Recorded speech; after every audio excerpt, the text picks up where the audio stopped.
there, I'm your host Marlene McConnell and welcome to the Surviving Trauma Stories of Hope podcast.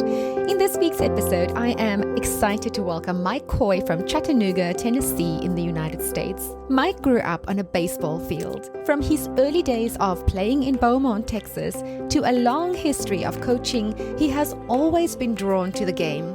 His dad was an umpire and coach that helped every kid in town with their game. Baseball is in his blood, and with good reason. His teams are winners. So after playing in college, Mike moved to Texas and played professional baseball league where he won the league championship, was named MVP and Offensive Player of the Year 2 years in a row, and won a contract offer with the New York Mets baseball team. Since then, he has gone on to coach Little League, Senior League, Big League, and Select Baseball. Today, at 60 plus years old, Mike is still playing and dominating men's Senior Baseball League with 7 World Championship rings. Fueled by his father's poignant words, "Make a difference," Mike transformed a harrowing battle with cancer into an incredible journey of triumph. As a sought-after keynote speaker and best-selling author of I Chose Live, there's no cheating cancer, and we all have a choice to make, a testament to overcoming adversity and making life-changing choices. With a powerful mantra, winners find a way to win, losers only find excuses why they fail. Mike inspires profound shifts in perspective and action, motivating individuals to embrace purpose and resilience. Mike's story encompasses not just a battle against cancer, but a testament to the resilience of the human spirit. His strength lies in his ability to motivate others to find purpose, conquer adversity, and live each day with gratitude and determination. It has been an absolute pleasure to have Mike join me and to spend the time with him. I am sure you will enjoy this episode, and Mike has a very powerful message to share. Early detection saves lives. Get yourself checked. So thank you, my listeners, for joining me on this journey. Comment on the post on Facebook, Instagram, and LinkedIn, and let me know what you think of this episode. Also head to amazon.com, takealot.com, and get your copy of my book, Ray of Light, and please leave me a rating and review. It would mean the world to me. Also, please check out my website and download your free journal prompt and relaxing meditation on the resources page. As always, stay tuned and keep listening. Hi, Mike. Thank you so much for joining me today on Surviving Trauma Stories of Hope. I am really excited to have you here. Well, it's my pleasure, Marlene. And like I said, I'm very honored to be on your show. I really, really appreciate it. Thank you so much. I'm also just as honored to have you here. I want to talk about something in your bio that is so intriguing to me. You're a registered financial consultant by trade.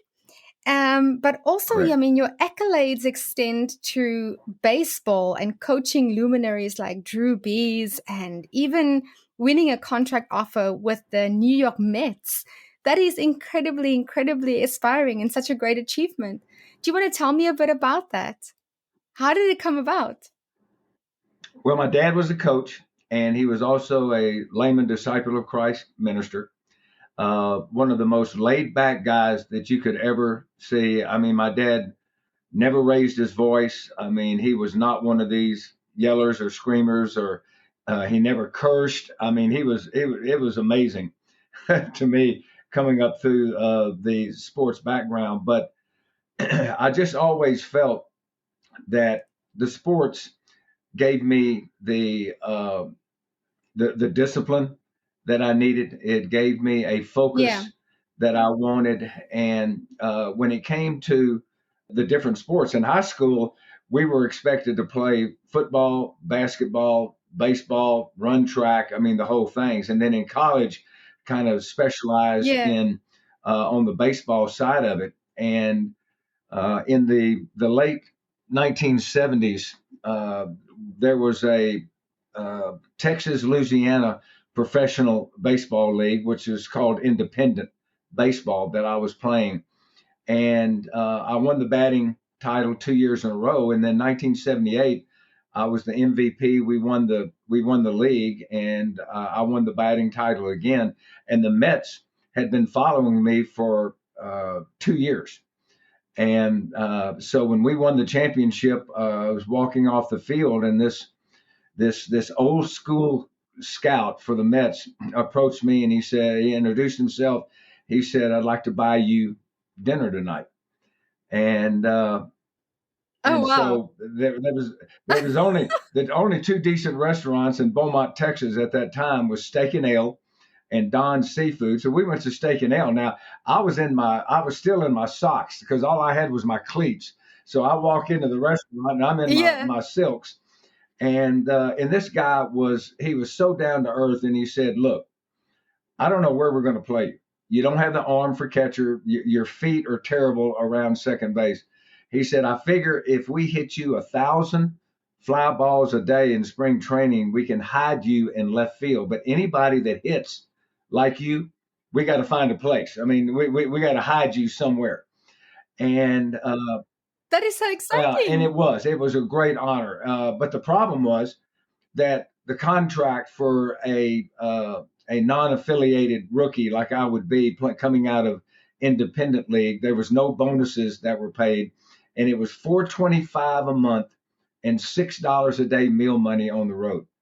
And I had a pregnant wife at home, and it's like, Ah, guys, I'm making $850, $900 a month selling clothes part time for Dakota's clothing store.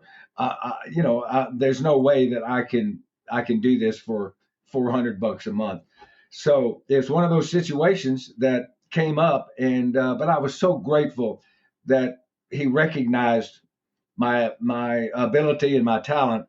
But I decided then that I went into the financial planning, the insurance side, simply because I could make my own hours. There was no ceiling on my income, and I could do whatever I wanted to do and still coach and kind of spread this knowledge. And I started out in little league, and then went to senior league, and then big league, and then select baseball. And you're right. I mean, I had the opportunity to coach so many young men that moved on and played college ball and played professional baseball. I was the head baseball coach at St. Michael's Academy for 5 years in Austin, Texas. And then I coached the USA national 16-year-old team down under in Sydney in Australia. And we won 5 international championships there. And again, that is but fantastic. when you put yourself around great athletes, good athletes that want to get better, but when you surround yourself, for an example, like a Drew Brees, I mean, Drew Brees is going to be a first ballot Hall of Fame quarterback from the New Orleans Saints that won the Super Bowl. When you're around a young man like that is never satisfied Right. with being really good, he wants to be great. And the thing about being a coach is that you try to uh, Yeah. make in my case, the young man better than he thinks he could be. And that's how my coaches pushed me, is that you could be better. We want you to be better.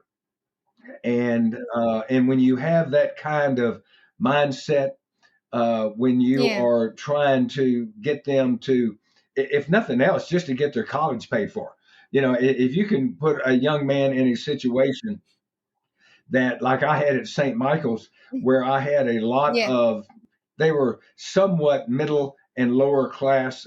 There was a lot of Hispanic kids that I was able to coach, and their parents just didn't have the money to send them to uh, the University of Texas or to St. Edward's, a very prestigious Catholic university there. But they were able to get academic scholarships. They were able to get baseball scholarships, and ended up. I've got kids that I coach that are big time doctors, physicians. One is a big time lobbyist in Washington D.C. And Wow. you take a lot of pride whenever you have a young man that you see that you knew had the potential to do something more than what they thought they could do. And that was, I thought, my job as a And coach. that's absolutely fantastic, because if you could see that transformation from the young child to the successful entrepreneur or politician or sportsman, it must be so incredibly rewarding for you to see that happen. Well, I'll tell you, when I was coaching a select baseball team when my son turned 13, and my son was the 2000 Central Texas athlete for football, baseball out of Austin Westlake, where Drew Brees and Nick Foles, the Philadelphia Eagle quarterback that won the Super Bowl. Austin Westlake is a very prestigious school.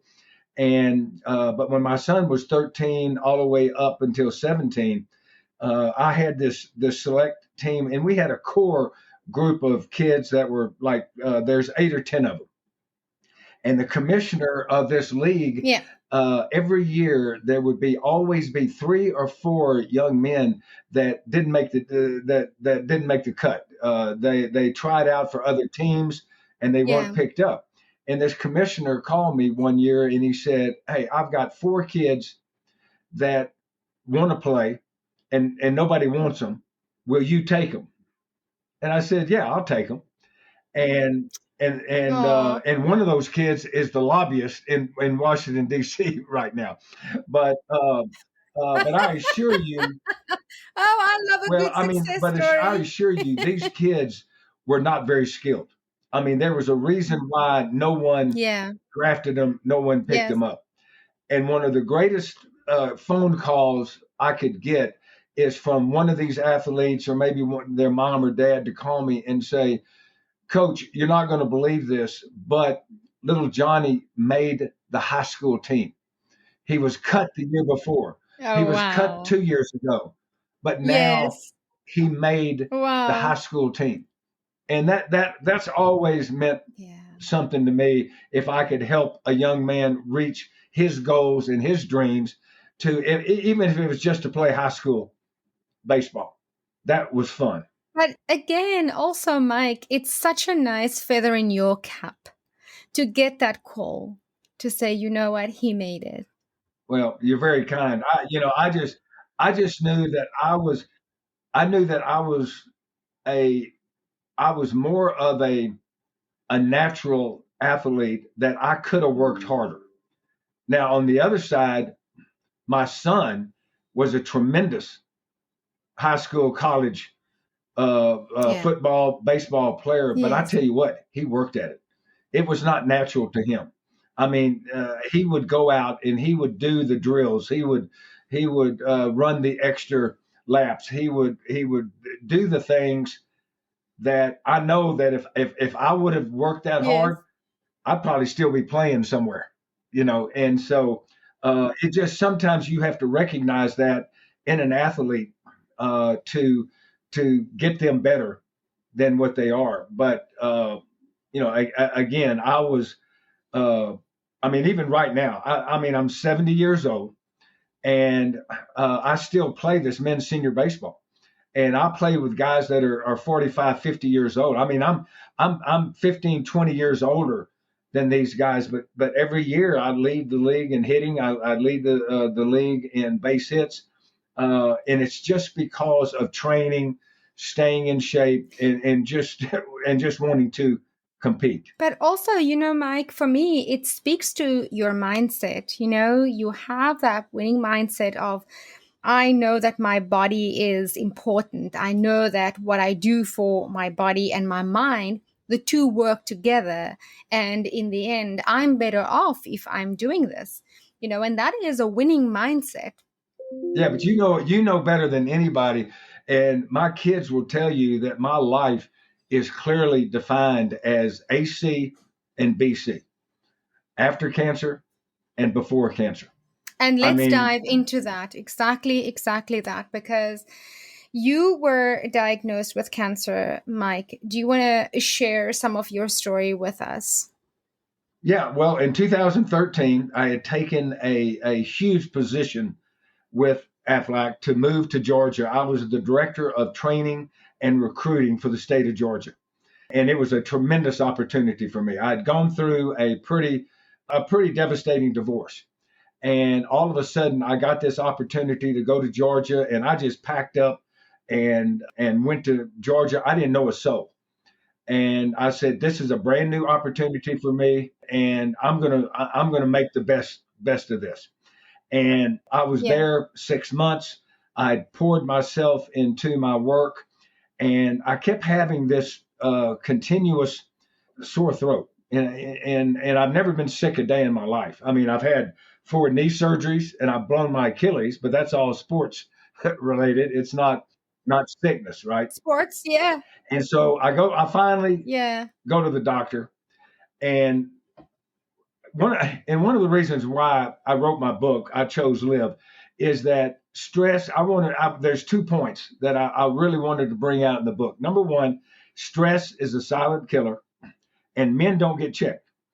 We don't go to the doctor. I don't know if it's a macho thing. I don't know if it's a Exactly. man, because we Yeah. know that women are smarter than us anyway. I mean, we understand that, okay?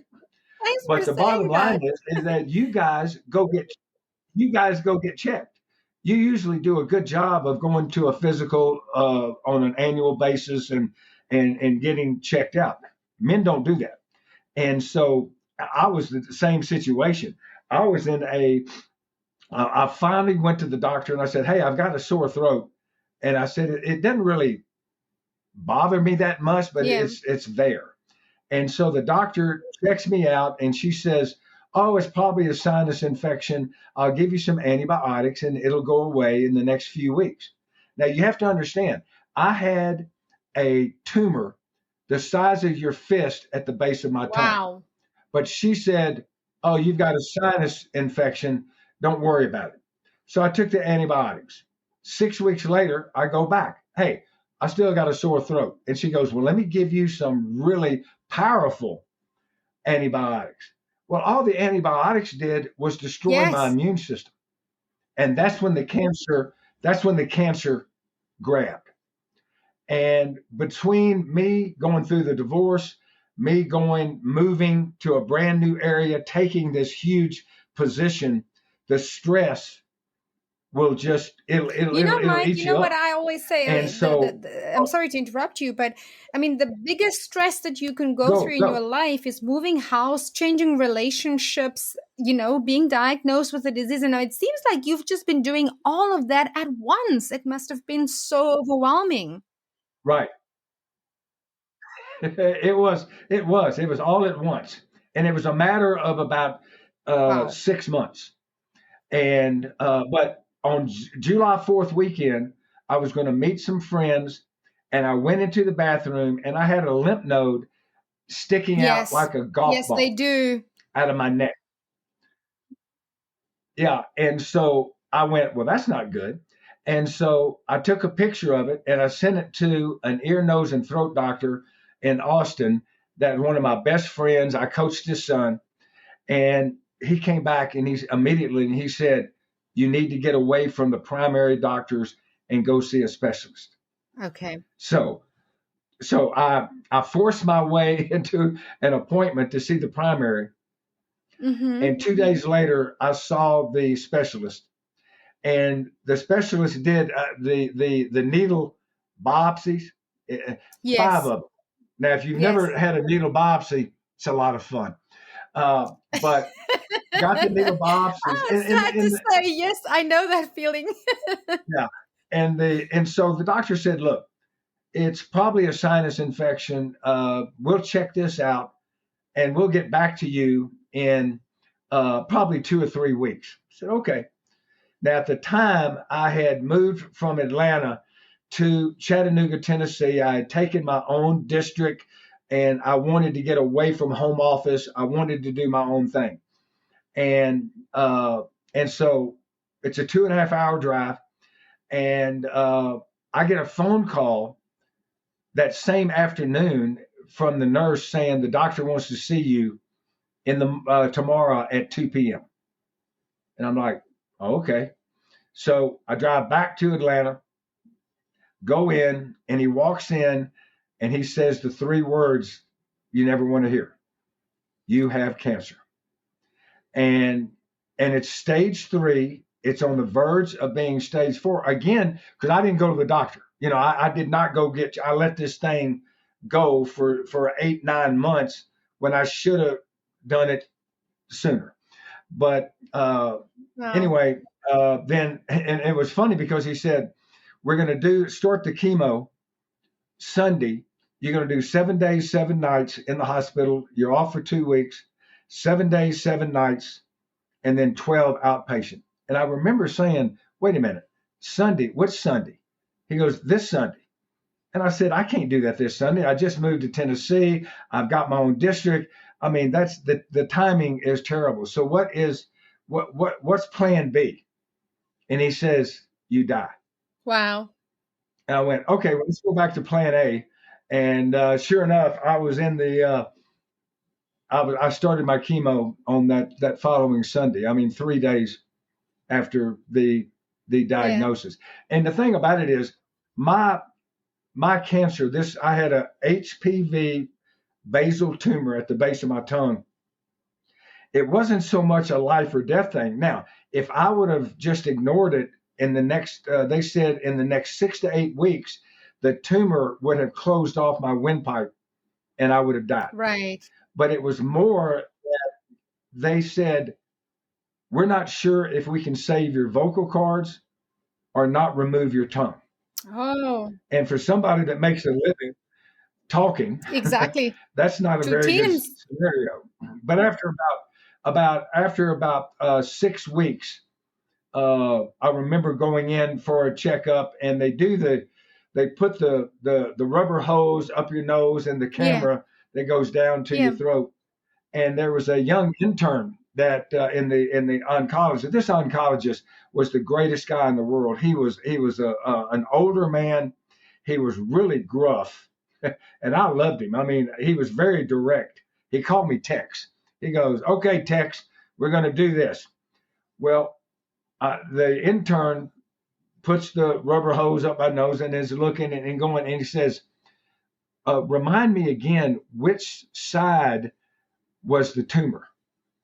Okay. And I said, "That's interesting." Okay. I don't know. I said, I think it was the right side. And the older oncologist turned to me. He says, "Hey, Tex, that means the tumor's gone." That's wonderful. And I could have kissed that man on the lips. I mean, it's like, thank you. And then, of course, the biggest thing for me, and you've been through this, and so many people have been through this, but for me, I had the port where I was getting my treatments.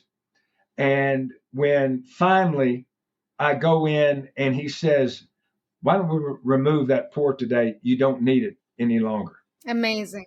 And you knew then that, hey, I think I'm over the hill. I think that I'm okay. Yeah. I mean, it's interesting for me how when we get the diagnosis, like when I'm listening to your story and you're saying like, okay, no, I have all these things I've got to do because I've got plans. This cancer, it's an inconvenience. I need to get to, I need to get to Tennessee. Like, what are you talking about? But then, it kind of, takes over your life. And I don't think that anyone really realizes how you are tied to a hospital and treatments and unable to make any plans until you actually get there. Well, I had 75 days of treatment. And so over by Northeast Hospital in Atlanta, they had these extended stays, and they had these different places that would give you a really good discount if you were going through treatment to stay. And I stayed in this extended stay for 75 days. And I remember complaining to my son that I was going to be completely, basically out of touch for whatever, this 2.5 months, 3 months. And my son just said, "Dad, just go do it and trust the doctors." And, that's the kind of advice sometimes you need, because you can fight it all you want, but it is what it is, and you have to do it. That's true. And I think that, you have to put your trust in something, whatever that may be for you, whether it's your doctors, whether it's a higher power. You have to find that anchor, whatever that anchor is for you when you are going through that treatment. I think it's really important. Well, the thing is, I remember, and anybody that's been through the chemo and the radiation understands that you have good days and then you have days that aren't so good. And I remember one day I was out on the balcony in Tennessee, and beautiful day. It was a summer day.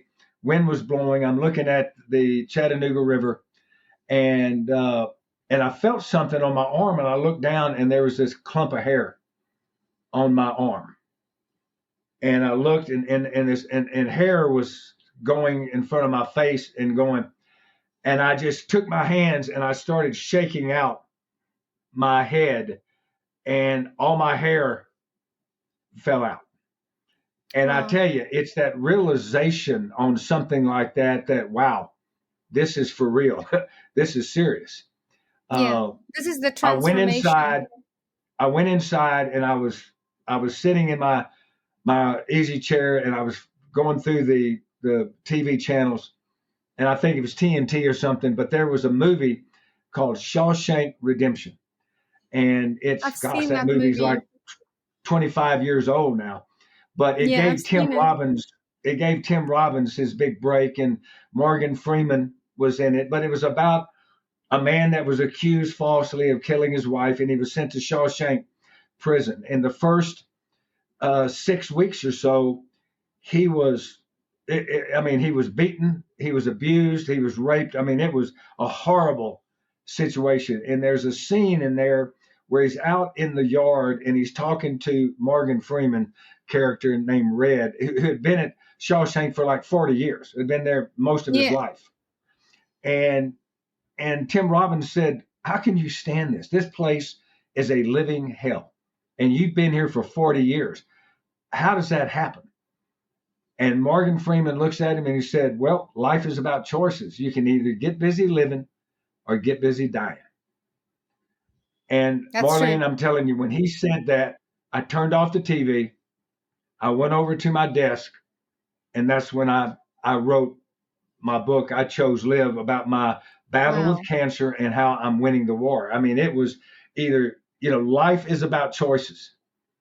And so you either get busy living or get busy dying. And I also remember a number of people asking me, did I ever think about giving up? Did I ever think about quitting when I was going through the treatments? And I said, never. Yeah. And I said, the reason is I've got a 6-month-old grandson that doesn't know me, and I have not walked my daughter down the aisle yet. Now I've got 3 grandsons that probably wish they didn't know me. And I did walk my daughter down the aisle, and she's given me this beautiful 4-year-old granddaughter. And so when you have purpose, and I think that's what happens, that we all have to have either, like you said, that anchor. We have to have that purpose to move forward. We have to have something that allows us to realize that life is a choice. And like I said, my life before cancer was, I don't know, I know now after cancer, I'll get cut off in traffic and I just kind of laugh. I go to the grocery store and I know that I'm standing in line and the lady in front of me has 100 products that's going through the line, and at the last minute, then she decides to pull out her checkbook and write a check. And I just kind of shake my head and move forward, because like we talked about before, stress is the silent killer. And if you don't want to ride the waves of life, Tim Tebow, the great ex-quarterback for Florida and pro quarterback, I've heard Tim Tebow speak, and he says, this is not about any day, it's about today. Because yesterday's gone. That's right. Tomorrow's not promised to any of us. And so live That's today, right. I mean, like it could be your last day. And that's been my focus for the last 10 years. And I think almost if you can put it in a sense of a gift that cancer brings, as you know, as difficult as it is to experience, it does kind of awaken us to this sense of life, that there is more to life than just sleepwalking through our lives, doing the run of the mill things that causes us all this stress, but that there's really more to life than that. And you've articulated it so beautifully, because you've actually get to experience walking your daughter down the aisle, having all your grandchildren, and it creates, I think, if I hear you correctly, this experience of a peace that presents as patience in this world, and a sense of I am living today as if it is my last, because I've already experienced facing my mortality in a way. Yeah, but Marlene, no one has gone through. I mean, there's so many people that go through like what I've gone through. But I think about your trials, your tribulations, what you went through, and how you've been able to stay positive. I mean, you're such a great example of where we should be and where we should not be. And I honor you for that, because Thank you. that's not been an easy road. And like I said, it's about choices. I think about the great American philosopher Rocky Balboa. Rocky Yeah, Balboa says it's not how many times you get knocked down, it's how many times you get up.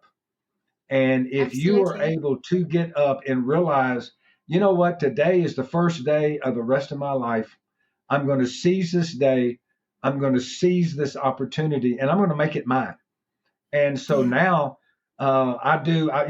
My wife and I just got back from snow skiing. I went to a baseball practice Sunday. There's things that I'm living in my life. I mean, as soon as this podcast is over with, I've got an enrollment at a dentist office today. I mean, right. life goes on. And Yes, if you enjoy what you're doing, but one of the things that I bring out specifically on my bio is that in 1997, I was the voice of the Westlake Chaparrals. I did the radio for baseball and the Shap TV, the television for football. And I had a baseball game, and then Christopher was my son. It was his first varsity baseball game. He was a sophomore. And I yeah. went to get my dad. My dad was in assisted living at the time. And I said, Dad, we got to go.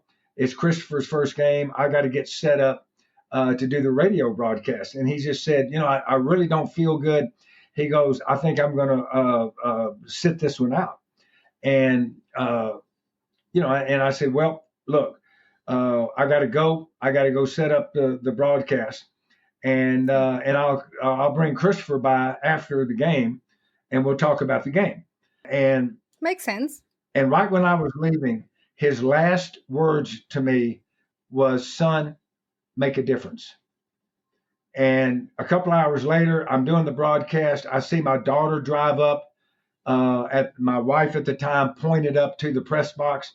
My daughter came up, and we were getting ready to go to a commercial break. And I turned, and she said, "The nursing home called, and Gramps is gone." And for some reason, I think he knew that he didn't want to go to the game and be the center of attention by passing away at the game, which he would Yeah. have if we'd have gone.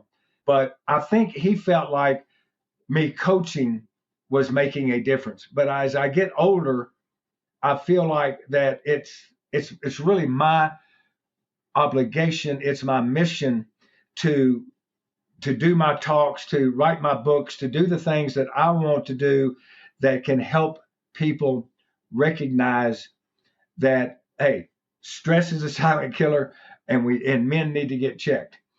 I get a kick out. I remember I was in Austin.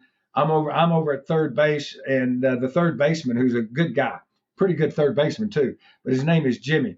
And he turned to me and he goes, Mike, I want you to know I read your book. And he was 55 years old. And he said, I went ahead and had my colonoscopy, which I was supposed to get at age 50. But he That's said, right. I read your book. I went and got a colonoscopy, and they found 5 precancerous polyps that they Polyps. removed. Yeah, And he said, if I would have waited another 3 or 4 years, I'd have had full blown colon cancer. exactly. And the thing that I tell men is that prostate cancer and colon cancer are the 2 biggest cancers for men. But if you catch them, there's no easy cancer. But if you catch them early, it's the simplest to heal.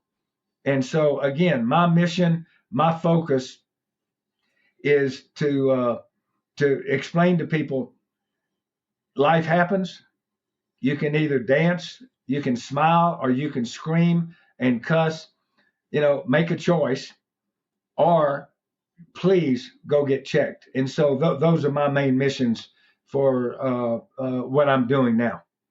And Mike, those are incredibly empowering for people out there to know and to act on, because in the first instance, I think that stress is, in fact, like you say, it is a silent killer. Because if we look at environmental stress, very often we find that if it's not within a lineage of cancer, then it definitely is the environment. And the environment usually is a very stressful environment. To your second point, I think it's absolutely Yeah. important that early diagnosis can save lives. That is the message here. Because if you are diagnosed early, there is still a Yeah. chance to change the course of your life. And you almost get a chance at a second life, right? Because cancer in itself Yeah. changes so much within you Right. that you actually can have the second life with a different perspective. And I think that, that the health measures that are in place are there for both men and women, and the population in general. But I think it's about making that choice, because life is always about choices, whether it is an omission, because an omission in itself is also a choice. And, Right. it's about making that choice and saying, okay, this is the time for me now to get checked, and honoring that and saying, okay, I'm not afraid of this. I know that it's a bit daunting, but I'm not afraid of it. But I would rather know and be able to do something about it than not know and be worse off later. Yeah. I mean, that's part of the process of when I give talks. I've gone all over the country, and I've talked about the choices, and when I talk about specifically the book I chose, Live, is that I will say, ladies, I want you to be involved, because we need to get you to get your man, whether it's a spouse, a brother, a father, an uncle, a next door neighbor. I don't care. Tell them that, yeah, Yeah. go get checked, do the preventive care, because if something does come up, like you said, if you catch it early enough, and I'll give you a great example of that. I was helping with the enrollment for the Atlanta Independent School District years ago. And there was a young teacher, a kindergarten teacher, just as cute as a button. And she was, I think, in her early 30s, 31, 32 years old. And she said, do you think, she was talking about buying the cancer plan that was being offered. And she said, do you think I should have a mammogram? My grandmother died of breast cancer. My mother is in remission with breast cancer. And I'm worried about me and my sister about having it in the genes, right? And I said, well, sure. Well, what you find out that so many major medical health policies will not pay for a mammogram until a woman is 40 years old or older. So she said, she called me and she said, they won't pay for my major medical won't pay for the mammogram. I said, well, look, the mammogram is $150. Aflac's going to give you $100 for what we call a wellness exam. You get a check every year if you go Right. to the doctor. I said, so you get your $100 wellness Right. check, so it's going to cost you $50 to get the mammogram. So she went and got the mammogram. Yeah. They found what was called a shadow behind her left breast. They went in, they took it out, a couple of stitches. It was really nothing. And but the oncologist said if she would have waited 8 years to get this mammogram, it could have been full blown breast cancer. It could have traveled to the ovaries. It could have been really, really bad. Yeah. And so I think about that young Yeah. lady all the time when I talk about the preventive medicine, because she didn't need chemo, she didn't need radiation, she just needed a small surgical procedure, and she's doing great. But that's part of the choices that we have to make. Yeah. And it's such a good message to really put out there. Early detection truly saves lives.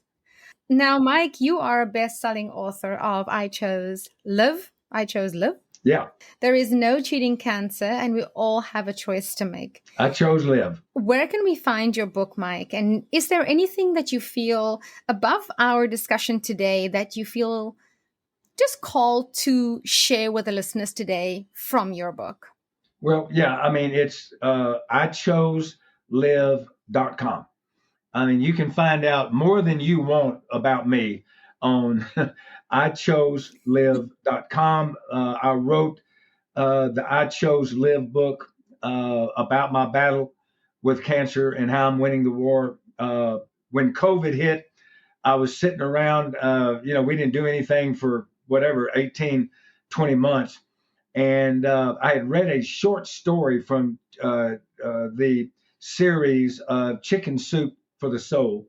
And it was a Oh, short yes. story called A Simple Gesture. And it was written by John Slattery. And it was just a true story about two young men, one the jock, the other the nerd, and how their lives came together. And so I took that story and I just embellished the heck out of it and made it my own.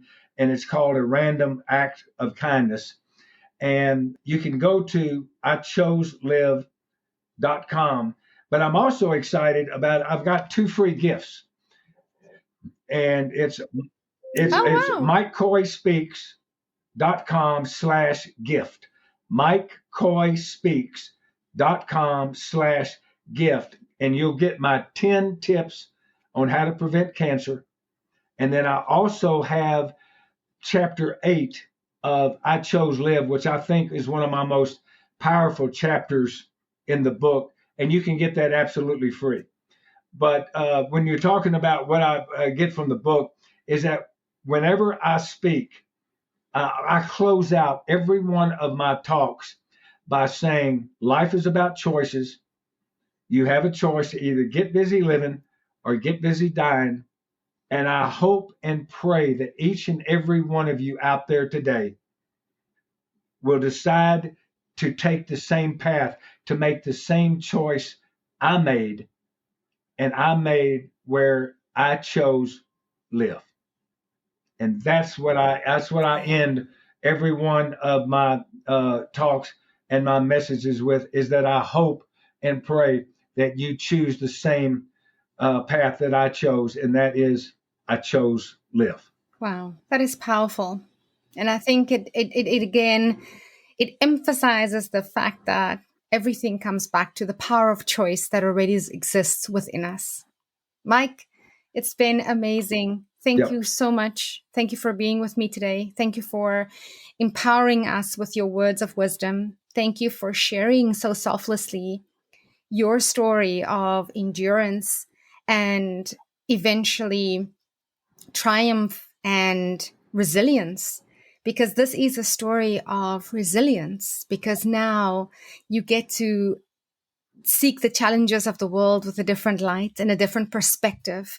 And I think that is a powerful message to put out there, to awaken all the souls that need to hear this. Getting checked is a powerful message. Well, but let me tell you something, Marlene. You are the inspiration of going through your life, what you went through, what you have gone through, and then opening up basically the window to your soul for people to understand that there are choices. You can make a choice, and again, I'm just honored to be on the show, and I appreciate you very much for sharing your story and helping us get our story out there. That if we can just, and as well as I do, it's if you can just reach one Yeah, person, then you've done your job, and that's what we're trying to do right now. absolutely. Yeah. Thank you so much for saying that. Well, God bless you. Thank you. And I really appreciate this Thank opportunity. you. Have a good day. Bye. That wraps up this podcast episode. Thank you for listening. If you enjoy my podcast, please take a minute to give me a rating and review in Apple Podcasts. Please subscribe in your favorite podcast directory so you don't miss an episode. Please consider following My Centered Life on Facebook and Instagram for daily inspiration. Thank you so much for spending this time with me. You can catch me again in the next episode, same time, same place. Sending you lots of love and light. Bye.